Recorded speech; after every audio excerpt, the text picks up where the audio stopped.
जय हिंद। एक बार फिर से आप सभी का छोटे से ब्रेक के बाद स्वागत है। और आज हम जो टॉपिक देख रहे हैं वो बहुत इंपॉर्टेंट टॉपिक है, किसी भी एग्जाम के पॉइंट ऑफ व्यू से बहुत ज़्यादा इंपॉर्टेंट है। और इस टॉपिक का नाम है यूनिवर्स या ब्रह्मांड। तो बिना टाइम गवाए मैं आपको फटाफट जो बेसिक यदि चीज़ों में वैसे बता दूं, तो आज हम यूनिवर्स के बारे में पढ़ेंगे। जो यूनिवर्स की ओरिजिन या उत्पत्ति कैसे हुई थी, गैलेक्सी कैसे बना था, तारे कैसे बनते हैं, सोलर सिस्टम जो है वो कैसे बना था, और उसी का एक पार्ट जो सूरज है उसकी बात करते हैं। ठीक है, तो ये सारी चीज़ें पढ़ेंगे और ये किसी भी एग्जाम में यदि बात करते हैं तो इससे क्वेश्चन आते हैं। और कम से कम 15 क्वेश्चनों का जो है निचोड़ मैंने यहाँ पे आप लोगों के लिए रखा है। ठीक है, तो एक बार एक छोटे से गैप के बाद आप सभी का फिर से मेरे चैनल ज्ञान दर्पण जीएस में स्वागत है। और मैं जीएस मिश्रा आपका स्वागत करता हूं। और आइए हम देखते हैं, सबसे पहले ब्रह्मांड की बात करते हैं, यूनिवर्स की बात करते हैं इसके बारे में। तो ब्रह्मांड जो है इसकी उत्पत्ति कैसे हुई थी, इसका ओरिजिन कैसे हुआ था। तो एक्चुअली इसके लिए कई सारे विद्वानों ने अलग अलग जो है वो थ्योरी दिए थे, अलग अलग कंसेप्ट दिए थे। बट इनमें जो सबसे ज़्यादा जो सर्वमान्य है, मतलब हर जगह जो माना जाता है, यूनिवर्सल फैक्ट है, वो है महाविस्फोट सिद्धांत। महाविस्फोट सिद्धांत या बिग बैंग थ्योरी। समझ आ रहे? बिग बैंग थ्योरी मतलब महाविस्फोट, मतलब एक बहुत बड़ा विस्फोट हुआ था, बहुत बड़ा विस्फोट हुआ था। और उस विस्फोट से जो गैसों के बादल थे उनमें बहुत ज़्यादा विस्फोट हुआ था। और उस विस्फोट से ही फिर बेसिकली जो पदार्थ या पार्टिकल्स की बात करते हैं, मैटर्स की बात करते हैं, वो बने थे। उसके बाद जो मॉलिक्यूल्स वगैरह ये सारी चीज़ें जो है उसके बाद ही बने थे। टाइम की उत्पत्ति उसके बाद ही हुई थी। तो एक चीज़ ध्यान देना है, जो यूनिवर्स या ब्रह्मांड जो है वो किस थ्योरी से या कैसे जो है इसका ओरिजिन हुआ था, तो इसका ओरिजिन हुआ था महाविस्फोट सिद्धांत या बिग बैंग थ्योरी से। ठीक है, इस थ्योरी को दिया किसने था? तो जॉर्ज लेमेटियर ने दिया था, जो कहाँ के थे? बेल्जियम के थे। और बाद में रॉबर्ट वेगनर ने जो है इसको अप्रूव किया था।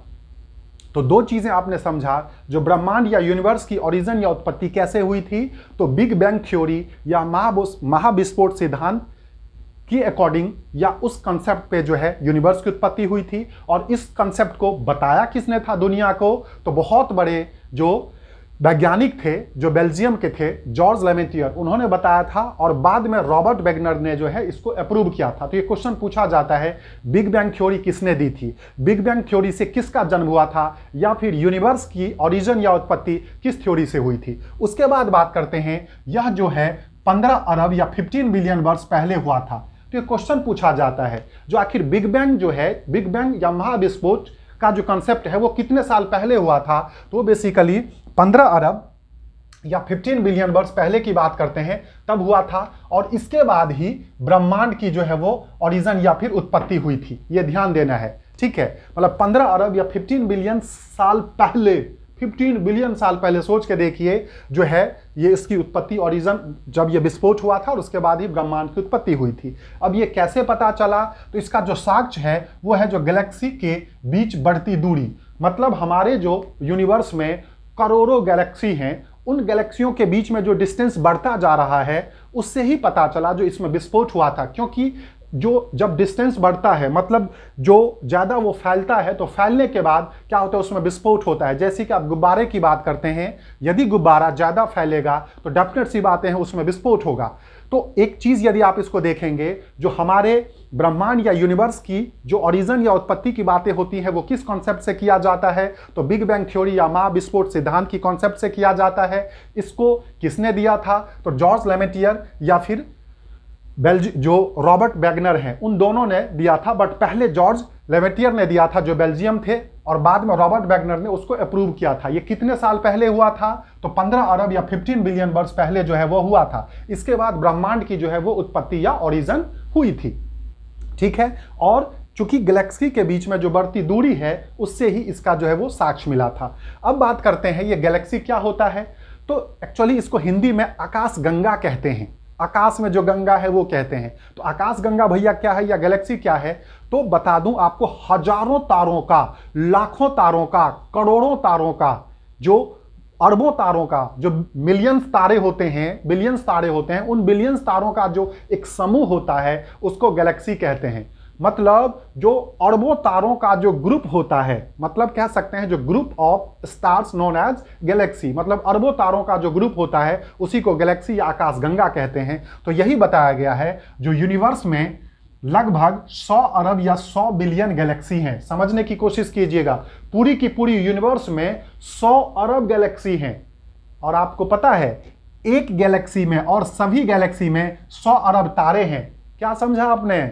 जो सोच के देखिए, मतलब पूरी की पूरी यूनिवर्स में 100 अरब गैलेक्सी हैं और उन सभी गैलेक्सियों में, मतलब एक गैलेक्सी में 100 अरब तारे हैं। तो अब आप सोच के देखिए जो पूरे यूनिवर्स में कितने तारे हैं। इसीलिए तो कोई भी जो है ना कहता है जो तारे तोड़ के ले आऊंगा तुम्हारे लिए, है ना, बहुत फिल्मी डायलॉग है वो, इसीलिए क्योंकि इतने सारे तारे हैं। कोई बात नहीं, 2-4 तारे तोड़ के ले आएंगे, कोई फर्क नहीं पड़ेगा। बट ऐसा पॉसिबल नहीं है, नहीं तो बहुत घूम रहे हैं रोड पे, वो तारे तोड़ के खुश करने के लिए ले आते। बट वो पॉसिबल ही नहीं है, वहां जाएंगे तो वही नहीं रहेंगे तो खुश क्या करेंगे। तो आपने क्या समझा, जो यूनिवर्स में लगभग 100 अरब बिलियन गैलेक्सी जो है, इतने सारे गैलेक्सी, और उन गैलेक्सियों में एक गैलेक्सी में 100 अरब जो है वो तारे हैं। और आपने सुना होगा तारों की यदि बात करते हैं तो उनके पास अपना क्या होता है, लाइट, अपनी प्रकाश और अपना ऊर्जा या एनर्जी होती है। और सूरज भी एक तारा ही है, क्योंकि वो हमसे बहुत ज्यादा पास है इसीलिए वो हमें इतना बड़ा दिखता है। लास्ट टॉपिक मैंने सूरज का बताया था, यदि किसी ने वीडियो ना देखा हो तो प्लीज आप उस वीडियो को एक बार देख लीजिए। तो आपने क्या समझा, जो यूनिवर्स में बहुत सारे 100 अरब गैलेक्सी हैं और उन सभी गैलेक्सी में 100 अरब तारे हैं। अब बात करते हैं, जो एक क्वेश्चन पूछा जाता है, जो हमारा जो सोलर सिस्टम है ना, हमारा जो सौर मंडल है, वो बेसिकली किस गैलेक्सी का पार्ट है? क्योंकि आपको क्या बताया, जो सूरज भी एक तारा है और आपको पता है जो सूरज और उसके जो जितने परिवार हैं उन सभी को ही तो सोलर फैमिली या फिर सौर मंडल कहा जाता है। और उन परिवार में क्या क्या आता है, तो सूरज, जितने भी प्लैनेट्स हैं, जितने सैटेलाइट्स हैं, एस्ट्रॉइड हैं, इन सबको मिलाकर के क्या बनता है, सौर परिवार बनता है। तो ये क्वेश्चन पूछा जाता है, जो हमारा जो सूरज है या सौर मंडल, मतलब सूरज और उसका परिवार जो है वो किस गैलेक्सी का पार्ट है? क्योंकि इंडिविजुअल तो कोई तारा हो ही नहीं सकता, इंडिविजुअल तो कोई तारा हो ही नहीं सकता। कोई भी तारा होगा वो एक ग्रुप में होगा, और चूंकि उस ग्रुप को, ग्रुप ऑफ स्टार जो है उसको हम गैलेक्सी कहते हैं। तो क्वेश्चन पूछा जाता है, और ऐसे ऐसे 100 अरब से ज्यादा पूरे यूनिवर्स में गैलेक्सी है। तो क्वेश्चन पूछा जाता है, जो हमारा जो सौर मंडल है या हमारा सूरज जो है वो किस गैलेक्सी का पार्ट है? तो सौर मंडल जो है वो मंदाकिनी, हिंदी वाले मंदाकिनी कहते हैं, या अंग्रेजी में इसको मिल्की वे कहते हैं, मिल्की वे, ठीक है, मिल्की वे, या फिर इसको दुग्ध मेखला कहते हैं, दुग्ध मेखला, मिल्की वे या मंदाकिनी। तो मंदाकिनी का भाग है, ये बहुत इंपॉर्टेंट क्वेश्चन है, ध्यान दीजिएगा। जो हमारा सौर मंडल या हमारा सोलर सिस्टम, जिसका मुखिया सूरज है और बाकी सारे प्लैनेट्स हैं, इसका मतलब ये हो गया जो सूरज भी और बाकी सारे प्लैनेट्स भी किस गैलेक्सी का पार्ट है, किस गैलेक्सियों में है वो। तो बेसिकली सौर मंडल जो है मंदाकिनी हिंदी में कहते हैं, अंग्रेजी में मिल्की वे गैलेक्सी या दुग्ध मेखला का पार्ट है। और ध्यान दीजिएगा, मिल्की वे गैलेक्सी जो है इसका पूछा जाता है ये कैसा शेप है, तो इसका शेप जो है सर्पीला शेप है, सर्पीला है या स्पाइरल है। ये देखिए ऐसे इसका शेप जो है इस तरह से यहां से है, और यहां से हो करके ऐसे करके, ऐसे हो करके, ऐसे हो करके, ऐसे हो करके यहां तक है। तो इसका जो शेप है वो क्या है, एक सर्पीला है, ठीक है। तो ये क्वेश्चन बहुत बार पूछा जाता है, जो किस शेप में है, तो सर्पीला आकार का है ये, ठीक है। उसके बाद इसको सबसे पहले जो है वो 1860 के आसपास में गैलीलियो ने जो है वो रात में आसमान में देखा था, ठीक है। तो ये भी आप थोड़ा सा ध्यान दीजिएगा। तो आपने क्या समझा, एक बार फिर से मैं ऊपर से बता रहा हूं। तो हमारा जो यूनिवर्स है उसकी उत्पत्ति या ओरिजिन कैसे हुई थी, तो बिग बैंग थ्योरी या महाविस्फोट सिद्धांत के अकॉर्डिंग इसकी उत्पत्ति हुई थी। जब क्या हुआ था, विस्फोट हुआ था, और विस्फोट से फिर पूरा यूनिवर्स जो है वो बने थे, पूरे मैटर्स बने थे, पूरे मॉलिक्यूल्स बने थे, तब जाकर के जो है चीजें जो है वो ओरिजिनेट हुई थी। इसकी थ्योरी को किसने दिया था, तो जॉर्ज लेमेटियर ने दिया था, जो बेल्जियम का था। और बाद में किसने इसको अप्रूव किया था, तो रॉबर्ट वैगनर ने इसको अप्रूव किया था, वैगनर सिद्धांत, जो कि प्लेट टेक्टोनिक सिद्धांत भी है, उन्होंने दिया था। उसके बाद ये कब हुआ था, तो ये 15 अरब बिलियन वर्ष पहले हुआ था, 15 बिलियन वर्ष पहले हुआ था। ये ध्यान दीजिएगा, 15 अरब वर्ष पहले हुआ था। और इसके बाद ब्रह्मांड की उत्पत्ति हुई थी, ठीक है। ये कैसे पता चला, तो चूंकि गैलेक्सी के बीच में जो दूरियां बढ़ती जा रही है आज के डेट में, उसी से पता चला, जो यहाँ पे विस्फोट के बाद ही जो है पूरा का पूरा यूनिवर्स बना था। अब बात करते हैं, जो पूरे यूनिवर्स में, पूरे ब्रह्मांड में 100 अरब या 100 बिलियन से ज्यादा गैलेक्सी हैं, और सभी गैलेक्सी में 100 अरब तारे होते हैं। मतलब क्या होता है, जो अरबों तारों का जो समूह होता है, अरबों तारों का जो स्टार, जो बिलियंस स्टारों का जो ग्रुप होता है, उसी को गैलेक्सी कहते हैं। मतलब एक गैलेक्सी में बिलियंस स्टार्स हैं, सोचिए, और ऐसे ऐसे गैलेक्सी बिलियन से ज़्यादा हैं हमारे यहाँ।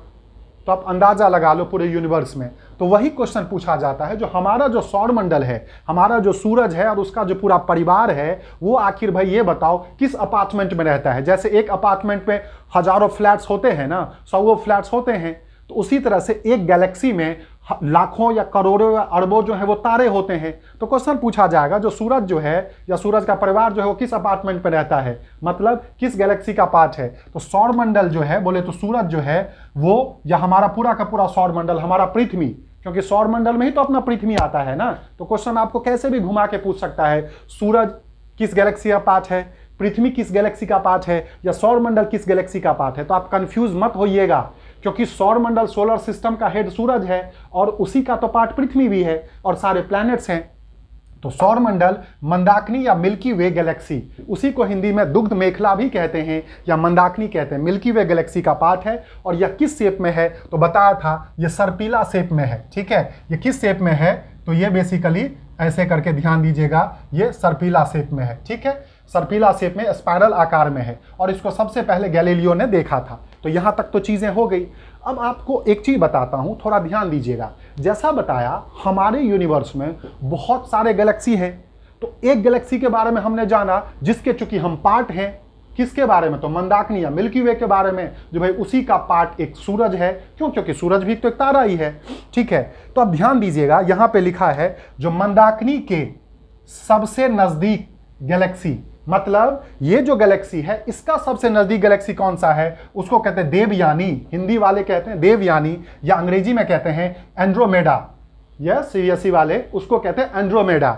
एंड्रोमेडा है। तो ये क्वेश्चन बहुत बार पूछा हुआ है, जो मंदाकिनी गैलेक्सी या फिर मिल्की वे गैलेक्सी के सबसे पास, मिल्की वे गैलेक्सी के सबसे पास जो है कौन सा गैलेक्सी है, तो उसको कहते हैं देवयानी या फिर एंड्रोमेडा। या ऐसे आ सकता है जो हमारे पृथ्वी का जो गैलेक्सी है उसका सबसे पास कौन सा है, या सूरज वाला जो गैलेक्सी है उसके सबसे पास कौन सा गैलेक्सी है, तो वह है देवयानी या एंड्रोमेडा। और ये एंड्रोमेडा कितना दूर है, गौर कीजिए, 2.2 मिलियन प्रकाश वर्ष है।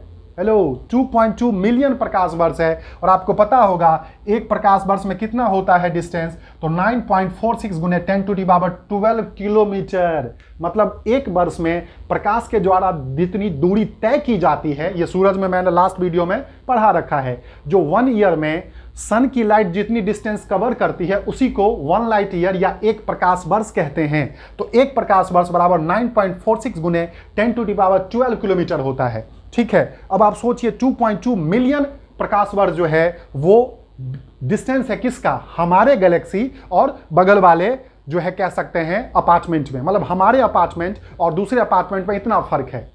ठीक है, तो ये थोड़ा सा ध्यान दीजिएगा। तो हमारा सौर मंडल किस गैलेक्सी का पार्ट है, मैं फिर से बता रहा हूं, तो मंदाकिनी गैलेक्सी का पार्ट है। ठीक है, और इसका शेप कैसा है, तो स्पाइरल है या सर्पिला आकार का है। और इसको सबसे पहले किसने पता लगाया था, तो गैलीलियो ने पता लगाया था। अब एक क्वेश्चन आता है, जो हमारे गैलेक्सी के सबसे पास वाला गैलेक्सी कौन सा है, क्योंकि यूनिवर्स में ऐसे अरबों गैलेक्सी हैं, बिलियंस गैलेक्सी हैं, तो सबसे पास वाला गैलेक्सी है उसको देवयानी या एंड्रोमेडा कहते हैं। ठीक है, जो कि कितना दूर है, तो 2.2 मिलियन प्रकाश वर्ष जो है इसका डिस्टेंस है। अब बात करते हैं, सूरज हमारी आकाशगंगा का एक तारा है, अभी बता दिया था, इसमें कोई नई बात नहीं है। जो हमारा जो आकाशगंगा मिल्की वे है उसका जो ही क्या है, सूरज एक स्टार है जो इसकी परिक्रमा, मतलब उसका जो है चारों तरफ उसके घूमता है, उसका जो है वो रेवुलेट होता है। मतलब किसी चीज के चारों तरफ हम परिक्रमा करते हैं ना, गोवर्धन पर्वत के चारों तरफ जाके परिक्रमा करते हैं, तो जैसे आपको पता होगा जो हमारे सारे प्लैनेट्स जो हैं सूरज का चारों तरफ चक्कर लगाता है, रेवुलेट होता है, उसी तरह सूरज जो है वो अपने गैलेक्सी का चक्कर लगाता है। और वो कितने दिन में, गौर कीजिए, इसकी परिक्रमा 25 करोड़ वर्ष में पूरा करता है। 25 करोड़ ईयर में जो है वो एक चक्कर पूरा करता है अपने गैलेक्सी का। उसका आप अंदाजा लगा सकते हो कितना बड़ा वो होगा। ठीक है, एक क्वेश्चन और पूछा जाता है, क्योंकि आपको क्या बताया, जो एक गैलेक्सी में बहुत सारे तारे हैं, अरबों तारे हैं, और हम कौन से गैलेक्सी के भाग हैं? मंदाकिनी या मिल्की वे के, जिसमें एक तारा सूरज है। तो भाई ये भी तो क्वेश्चन पूछा जा सकता है ना, जो और सूरज के बाद दूसरा सबसे नजदीक का तारा कौन सा है? जी हां, क्योंकि पृथ्वी से सबसे पास का जो तारा है वो तो सूरज है, नो डाउट। बट क्वेश्चन ये पूछा जाता है जो सूरज के बाद दूसरा सबसे नजदीक का तारा कौन सा है उसी गैलेक्सी का? तो वो है जी प्रॉक्सिमा सेंचुरी। क्या नाम है? Proxima Centauri. प्रॉक्सिमा सेंचुरी ये एक्चुअली बाइनरी तारे हैं। ये 3 तारे अल्फा, बीटा और जो है प्रॉक्सिमा, इन तीनों का सीरीज होता है। तो प्रॉक्सिमा सेंचुरी सूरज के बाद, सूरज से सबसे नजदीक का तारा है और इसकी दूरी सूरज से कितनी है? तो सूरज से ये 4.3 प्रकाश वर्ष दूर है। सूरज से 4.3 प्रकाश वर्ष दूर है, मतलब नजदीक का है। ये नहीं जो बगल के अपार्टमेंट है और झांक लिया, हाँ भाई बताओ क्या चल रहा है, नहीं। सूरज से 4.3 प्रकाश वर्ष दूर है। बट ये क्वेश्चन बहुत बार पूछा जाता है। क्यों? क्योंकि सबसे पास का तारा तो हमारा सूरज है, इसमें कोई दो राय नहीं, इसलिए तो वो हमें इतना बड़ा दिखता है। अदरवाइज बाकी तारे इतने इतने दूर हैं, वो इतने मुन्नक मुन्नक से प्यारे प्यारे दिखते हैं। वो प्यारे हैं नहीं, वो खा जाएंगे।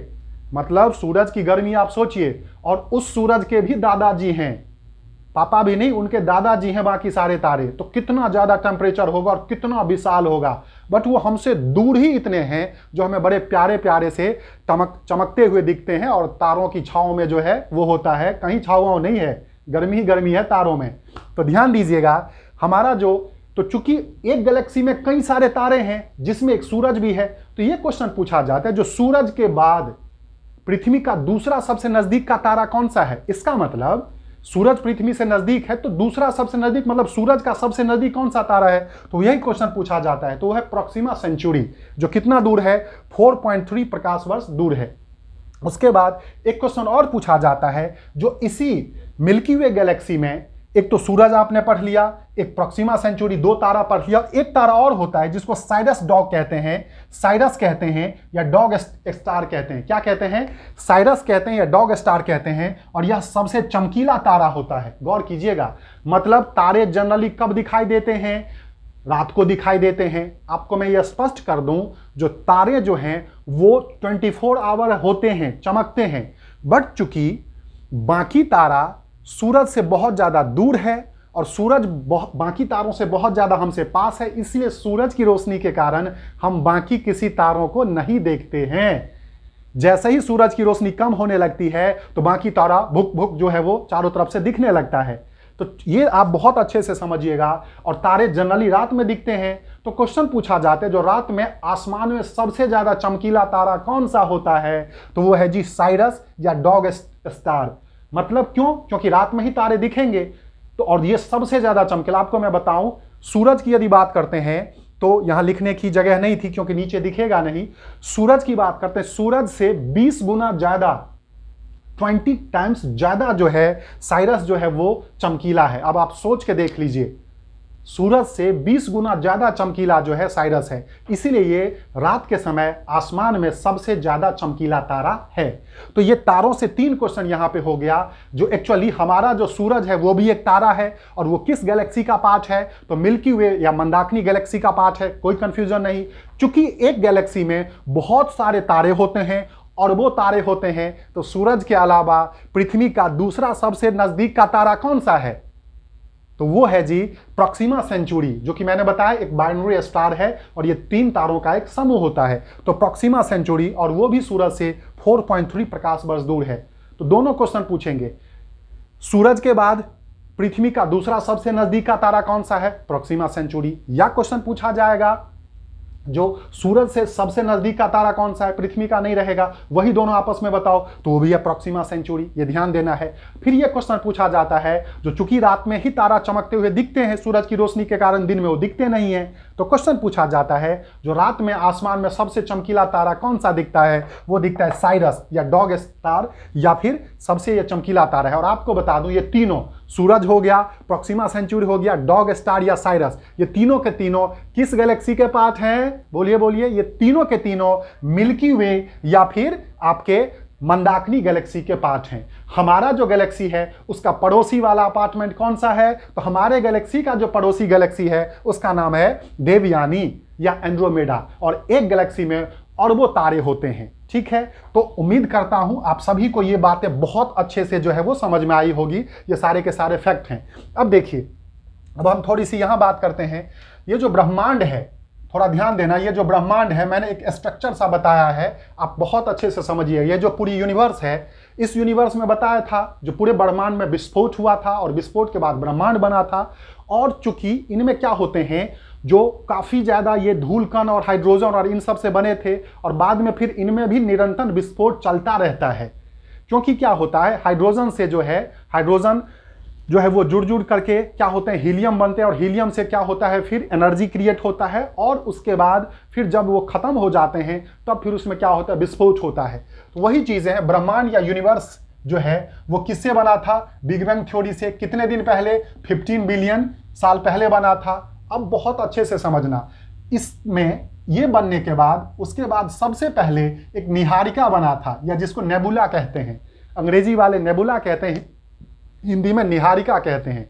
ठीक है, मतलब ब्रह्मांड की ओरिजिन के बाद फिर जो कंटिन्यूसली जो विस्फोट होता गया, उसमें सबसे पहले क्या बना, निहारिका या नेबुला। मतलब आप कह सकते हैं जो सभी तारों का जो नर्सरी है, सभी तारीख का जो नर्सरी है, मतलब जो पौधशाला है, वो है जी नेबुला। मतलब नेबुला से ही सारे के सारे तारे फिर टूट टूट करके, मतलब विस्फोट हो करके नेबुला से ही बनते हैं। तो ये ध्यान दीजिएगा, जो सभी तारों का जो नर्सरी है वो नेबुला या निहारिका है।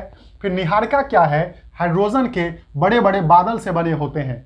बताया था आपको, जो निहारिका जो है, चूंकि ये सभी तारों का एक तरह से नर्सरी है, मतलब सभी तारों का स्टार्टिंग है, तो ये बड़े बड़े हाइड्रोजन के बादलों से बने होते हैं, और इसी में क्या होता है, फिर बाद में विस्फोट होता है जब वो खत्म हो जाता है। तो और इसी, गौर कीजिएगा, इसी निहारिका से विस्फोट होने के बाद क्या बनता है, गैलेक्सी, जो आपको बताया अरबों के आसपास है, और उस गैलेक्सी से क्या बनता है, फिर फाइनली स्टार बनता है। तो ये आपको एक सीक्वेंस मैंने बताया, आप शायद समझ रहे होंगे। सबसे पहले यूनिवर्स बना बिग बैंग थ्योरी के अकॉर्डिंग। उसके बाद ये बिग बैंग थ्योरी कब हुआ था, 15 बिलियन पहले बना था, 15 बिलियन साल पहले हुआ था। और आपको बताया जो बिग बैंग थ्योरी के बाद सबसे पहले क्या बना, निहारिका या नेबुला बना, जो कि हाइड्रोजन के बड़े बड़े बादल से बने हुए हैं। और इससे फिर क्या बने, गैलेक्सी। मतलब ये हो गया जो सभी तारों का जो पौधशाला है, या सभी तारों का जो नर्सरी है, या कह सकते हैं उसका जो पेरेंट्स है, वो नेबुला ही है या निहारिका ही है। और गैलेक्सी जो है वो चूंकि अरबों तारों का एक ग्रुप होता है, तो भाई उससे भी टूट टूट करके तारे बनेंगे ना, और वो तारे फिर उस ग्रुप में होते हैं। क्योंकि सभी तारे जो हैं वो एक गैलेक्सी में होते हैं, ड्यू टू ग्रेविटेशनल फोर्स, गुरुत्वाकर्षण बल के कारण सभी के सभी तारे जो हैं वो किसी एक गैलेक्सी में बंधे होते हैं। और अपना जो तारा बोले तो सूरज जो है वो मिल्की वे या मंदाकिनी गैलेक्सी का पार्ट है। और मंदाकिनी गैलेक्सी का पड़ोसी गैलेक्सी कौन सा है, जिसको हम देवयानी या फिर एंड्रोमेडा कहते हैं। ठीक है, तो इस गैलेक्सी से स्टार बना। तो ये स्ट्रक्चर उम्मीद करते हैं आपको समझ में आ गया होगा।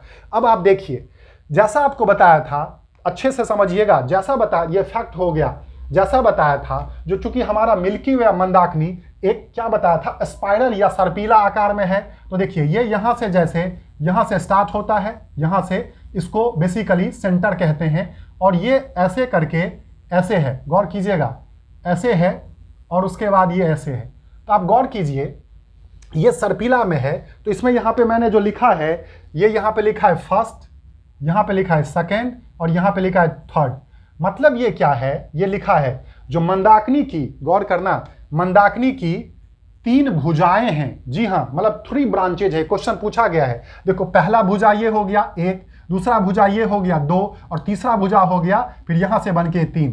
तो इस हिसाब से क्वेश्चन पूछा गया, जो हमारा जो गैलेक्सी है मंदाकिनी, वो सबसे पहले किस शेप में है, तो स्पाइरल या सर्पिला शेप में। इसके टोटल कितने ब्रांच हैं, सोचो, इसके 3 ब्रांच हैं, इनकी 3 भुजाएं हैं। और ये क्वेश्चन बहुत इंपॉर्टेंट पूछा गया है, जो बेसिकली ये क्वेश्चन पूछा गया है, जो आपका ये जो सन है वो किस भुजा में है, तो सन जो है वो सेकंड भुजा में है। जी हाँ, सन जो है हमारा, यहाँ पे देखो मैं यहाँ लिख रहा हूँ, सन जो है वो सेकंड भुजा में है।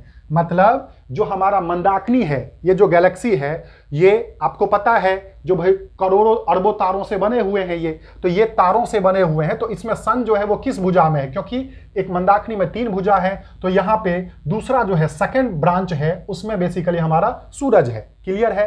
अब बात एक चीज ध्यान देना, हमारी जो गैलेक्सी है बोले तो हमारी जो मंदाकिनी या मिल्की वे है वो एंटी क्लॉकवाइज घूमती है। जी हाँ, एंटी क्लॉक। ये देखो मैंने ऐसे किया है क्योंकि आप यदि घड़ी की बात करते हैं, घड़ी मान लो यहाँ पे होगी तो घड़ी ऐसे घूमेगी ना, ऐसे ऐसे करके घूमेगी घड़ी, देखो ऐसे करके घूम रही है, बट ये ऐसे नहीं, ऐसे घूम रही है, एंटी क्लॉकवाइज घूम रही है।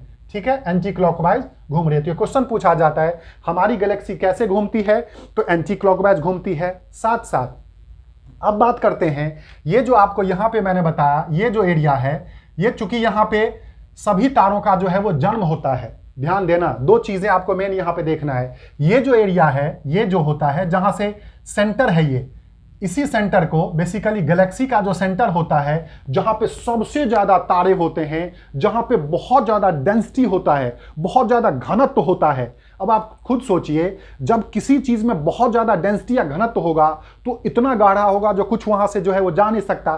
तो यही है, इसी तारों का जो सेंटर है, इसी को बल्ज कहते हैं, बल्ज कहते हैं, या फिर इसी में ब्लैक होल होता है। आपने सुना होगा जो ब्लैक होल से लाइट भी नहीं जाती है, उसका यही कारण है क्योंकि वो इतना ज्यादा डेंस होता है, इतना ज्यादा घनत्व उसके अंदर होता है, मतलब इतने तारे भरे पड़े हैं, सोचो। तो ये ध्यान देना है, जो गैलेक्सी जो है इसके जो सबसे सेंटर पार्ट है उसको बल्ज कहते हैं या ब्लैक होल कहते हैं। और इसका जो, इसमें चूंकि तीन भुजा, तीन ब्रांच है, सूरज जो है वो किस ब्रांच में है, सेकेंड ब्रांच में है। इसका जो स्टार्टिंग वाला एरिया है, स्टार्टिंग वाला एरिया है, इसको बेसिकली नेबुला कहते हैं। यही नेबुला है क्योंकि ये जो बना है ना, ये पूरा का पूरा जो गैलेक्सी है ये तारों से बना है। आप ध्यान दीजिएगा, ये सारे के सारे तारों से बनते हैं, ये सभी तारों से बनते हैं, और फाइनली होते होते ये सारे तारा यहाँ पे ब्लैक होल में चले जाता है। जी हाँ, तो तारों की उत्पत्ति जैसे बिग बैंग से हुई, तो इसके बाद ये फाइनली इसी कहाँ चला जाता है, ब्लैक होल में। अभी आपको मैं समझाऊंगा। तो सबसे पहले जो यहाँ पे तारा बनता है उसको वो नेबुला से सबसे पहले क्या है, भ्रूण तारा बनता है या एम्ब्रो स्टार बनता है। मतलब ये जो तारा होते हैं इसको आप ईएस या एम्ब्रो स्टार कह सकते हैं। मतलब सबसे पहले जो यहाँ पे जो तारा बनता है, और वो कैसे, तो जैसे बताया, जो आप थोड़ा सा ध्यान देना, चूंकि ये जो है वो पूरा का पूरा जो है गैलेक्सी है, मतलब तारों का समूह है, और चूंकि ये एंटी क्लॉकवाइज घूमता है, तो एंटी क्लॉकवाइज ऐसे ये गैलेक्सी घूम रहा है, बट यहाँ जो है वो फिर हाइड्रोजन जो है वो एक जगह पे स्थिर हो रहा है, उसके बाद होते होते फिर वहां पे विस्फोट होता है, और फिर वहीं से तारों का जो है वो निर्माण की बातें होती हैं। तो सबसे पहले नेबुला से भ्रूण तारा या एम्ब्रॉय स्टार बनता है, जो ब्लू रंग का होता है। जी हाँ, ये जो एम्ब्रॉय है ये ब्लू कलर का होता है, ब्लू कलर का। बहुत इंपॉर्टेंट बातें हैं, ठीक है। अब एक क्वेश्चन यहां पे आता है, जो तारों का तापमान, स्टार का जो टेम्परेचर है वो उसके रंग से पता होता है। ये क्वेश्चन पूछा गया है। जो मान लीजिए कोई तारा किस कलर का है या किस तारा का टेम्परेचर कितना है, वो कौन डिसाइड करता है, तो उस तारे का कलर जो है यह डिसाइड करता है जो वो कितना ज्यादा टेम्परेचर का है। क्योंकि अब आप सोचिए, जो भ्रूण तारा है मतलब एम्ब्रॉय स्टार है, जो सबसे पहले बना है, तो अब आप सोच के देखिए उसमें कितना ज्यादा टेम्परेचर या कितना ज्यादा एनर्जी होगा। तो यही लिखा है मैंने, जो सबसे ज्यादा जो एनर्जी वाला तारा होता है, सबसे ज्यादा जो पावर वाला तारा होता है, उसकी जो कलर है वो ब्लू होती है, उसके बाद फिर व्हाइट होता है, ठीक है, फिर उसके बाद येलो होता है, और सूरज जो है हमारा वो येलो कलर का है। सोचिए, मतलब आपको क्या बताया, जो सूरज से भी बहुत बड़े बड़े ज्यादा चमकीले तारे हैं, मतलब ज्यादा प्रकाश वाले हैं, तो वो आप देख सकते हो। और सूरज के बाद जो है वो रेड है, मतलब सबसे बाद में जो तारा बिल्कुल मरने वाला होता है, जो मतलब खत्म होने वाला होता है, मरता मतलब ये नहीं है जो यमराज के पास जाता है, जो वहीं पे अपना खत्म हो जाता है, ब्लैक होल में जो जाने वाला होता है, या जिसमें फिर बाद में विस्फोट होता है, वो तारा रेड कलर का होता है। तो एक क्वेश्चन आप ध्यान दीजिएगा, ये यूपीएससी से लेके कलर्कियल तक में भी पूछा जाता है, जो किसी भी तारों का टेम्परेचर किससे डिसाइड किया जाता है, तो उसके रंग से ही डिसाइड किया जाता है। जो जिस तारे का रंग ब्लू है, मतलब ये हो गया सबसे ज्यादा उसमें टेम्परेचर होगा, सबसे ज्यादा उसमें लाइट होगी। जिसका व्हाइट है थोड़ा सा कम होगा, जिसका येलो है उससे भी कम होगा, और जिसमें सबसे ज्यादा सबसे कम है, जो बिल्कुल मरने को है स्टार, उसमें क्या होता है, रेड कलर होता है। ठीक है, तो ये ध्यान दीजिएगा। साथ साथ तारों की बात करते हैं, तो तारे जो हैं वो बेसिकली प्लाज्मा फॉर्म में होते हैं। प्लाज्मा प्लाज्मा अवस्था में होते हैं। आपको पता होगा जो स्टार्स जो हैं वो प्लाज्मा फॉर्म में होते हैं, क्योंकि जो मैटर्स की जो चौथी अवस्था होती है उसको प्लाज्मा कहते हैं। ना वो लिक्विड होता है और ना वो सॉलिड होता है, मतलब थोड़े से गाढ़े लिक्विड तौर पे होता है, तो उसी को प्लाज्मा कहते हैं। ठीक है, साथ साथ तारों में बहुत इंपॉर्टेंट बातें हैं। तारों में जो प्रकाश उत्पन्न होता है, ये आपको लास्ट वीडियो में भी बताया था, तारों में जो प्रकाश होता है वो नाभिकीय संलयन या न्यूक्लियर फ्यूजन से होता है। हमारे स्टार में जो क्या होता है, लाइट होती है, वो नाभिकीय संलयन या न्यूक्लियर फ्यूजन से होता है। और न्यूक्लियर फ्यूजन की बात करते हैं तो आपने सूरज में भी देखा होगा, जो हाइड्रोजन और हीलियम और बाकी अन्य गैसों को मिला करके हमारा क्या बनता है, मतलब सूरज मतलब बना है। सूरज भी एक तारा है, तो उसमें वही होता है जब दो हाइड्रोजन मिलकर के एक हीलियम का, यहां पे लिखा है जैसे मैंने, जो जब दो हाइड्रोजन मिलकर के एक हीलियम का निर्माण करते हैं और उसके साथ ऊर्जा या एनर्जी बनता है, तो तभी जाकर के किसी भी तारों में एनर्जी होता है। और इसीलिए यह कहा जाता है जो सूरज की भी आयु एक फिक्स है, मतलब सभी तारों की आयु फिक्स है। क्यों? क्योंकि सभी तारों में हाइड्रोजन होता है और हाइड्रोजन एक फिक्स है, तो और हाइड्रोजन से हीलियम बनता है। तो जब तक हाइड्रोजन है तब तक क्या होगा, हीलियम बन करके तारों में जो है वो एनर्जी आता रहेगा, मतलब लाइटें आती रहेंगी। और जब हाइड्रोजन खत्म हो जाएगा तो क्या होगा, हाइड्रोजन खत्म हो जाएगा अंदर से और बाहर से जो है वो हीलियम बनता रहेगा। उस कंडीशन में ही फिर क्या होता है, तारों में विस्फोट होता है, मतलब वो खत्म हो जाते हैं। तो इसीलिए सूरज की भी जो एज एक अनुमान की गई है वो 5 अरब वर्ष है। ठीक है ना, 5 अरब वर्ष, 5 बिलियन जो है वो ईयर है। तो मतलब आप लोग घबराइए नहीं, हमारे कई सारे वंश जो है, कई सारे पूर्वज से लेकर के मतलब वंश जो है वो सूरज का जो है वो बेसिकली गर्मी ले सकता है, क्योंकि 5 अरब वर्ष जो है वो अनुमानित है। क्यों? क्योंकि फिक्स है, जब तक हाइड्रोजन है तब तक ही सूरज या बोले तो किसी भी तारों में प्रकाश हो, क्योंकि हाइड्रोजन से हीलियम बनता है और हीलियम बनने के बाद फिर उससे एनर्जी निकलती है, मतलब दो हाइड्रोजन मिलकर के एक हीलियम बनाता है, उससे फिर एनर्जी निकलती है। तो इसीलिए फिक्स होता है। तो एक बार आपने इसको समझ लिया, जो हमारा जो ये गैलेक्सी है मंदाकिनी या मिल्की वे, इसके 3 ब्रांच हैं, 1 2 3।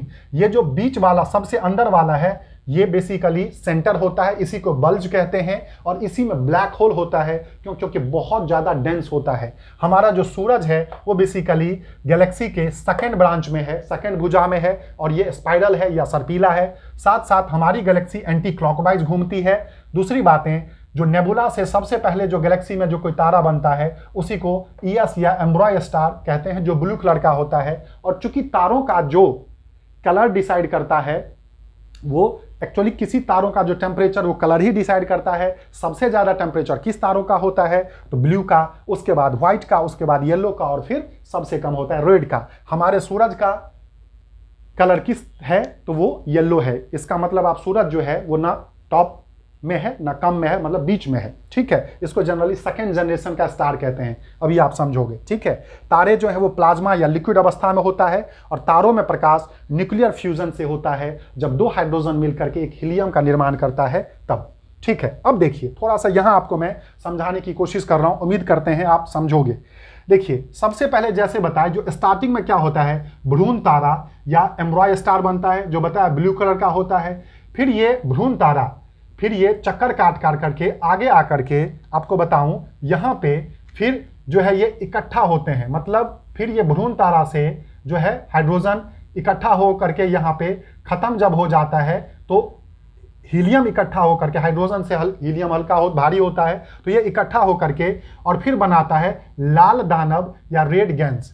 मतलब ध्यान दीजिएगा, भ्रूण तारा से फिर कौन सा जो है वो तारा बनता है या फिर कौन सा बनता है, तो उसको कहते हैं लाल दानव या रेड गैस। और ये किस कलर का होता है, रेड कलर का होता है। आप समझने की कोशिश करना, जो भ्रूण तारा से एम्ब्रॉय स्टार से कौन सा स्टार बनता है, फिर लाल दानव या रेड गैस, जो कि रेड कलर का होता है। और आपको क्या बताया था, जो यदि कोई रेड कलर का होगा इसका मतलब तारा क्या होने वाला है, आप बोलिए, तारा मरने वाला है।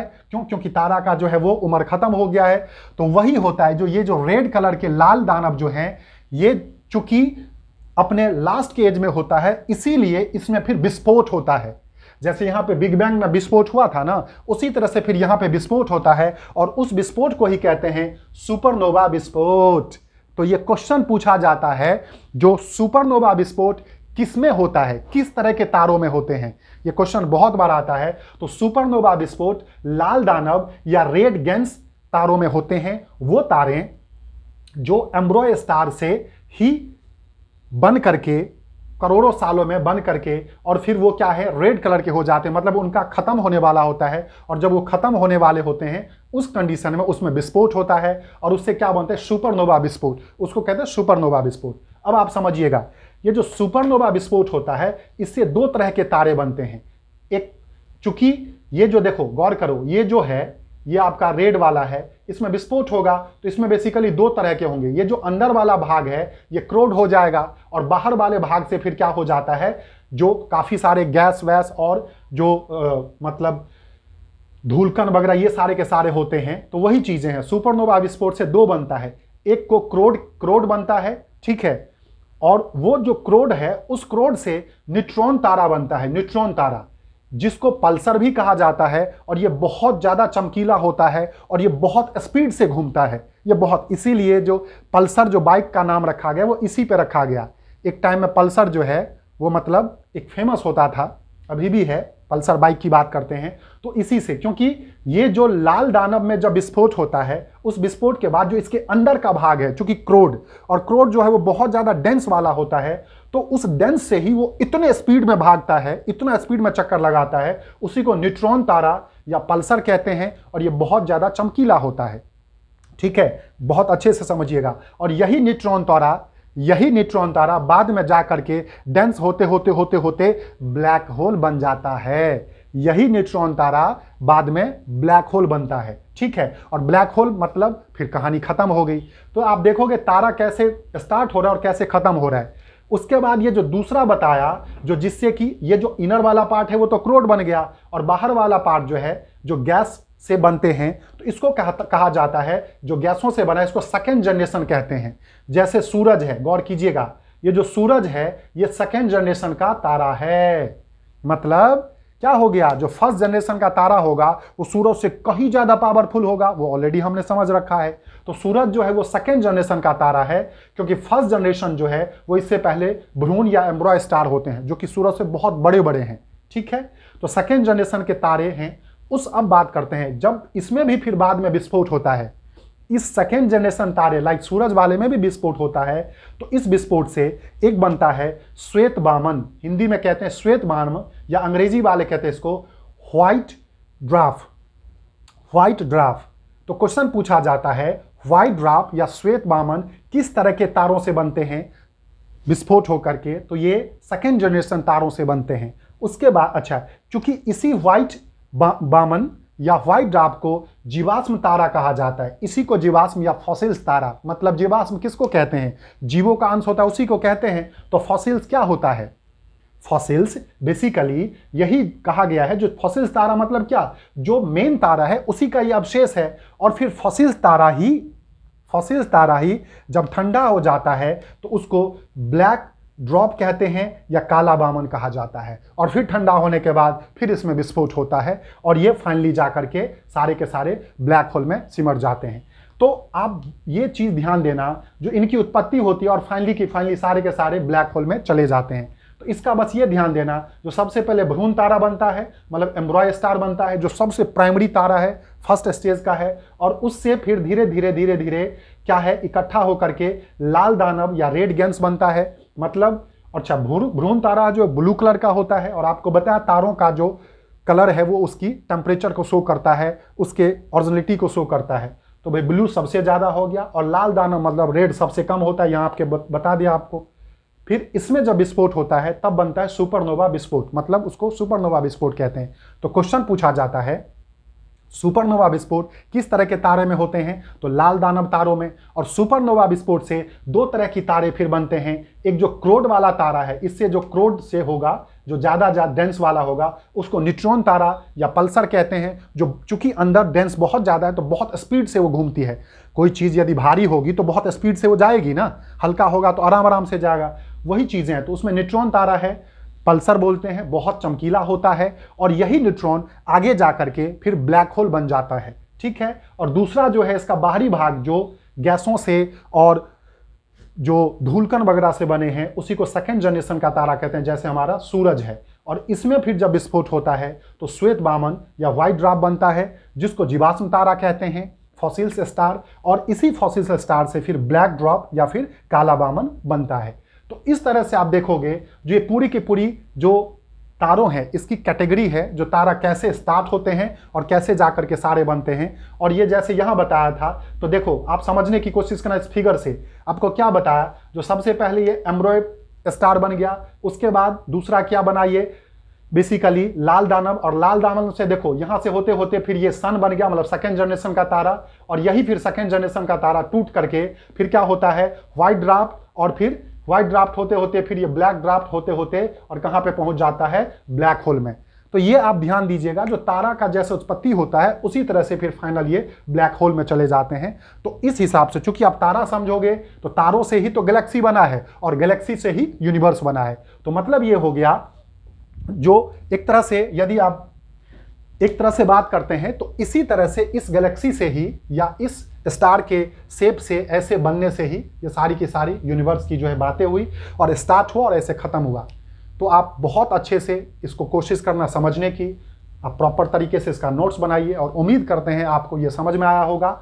और यदि समझ में आया है तो इतना इंपॉर्टेंट टॉपिक जरूर आप इसको शेयर भी करें वीडियो को, और लाइक करें, कमेंट करें और सब्सक्राइब तो जरूर करें और करवाएं। तो तब तक के लिए अपना ध्यान रखें, अच्छे से प्रिपरेशन कर दें। जय हिंद।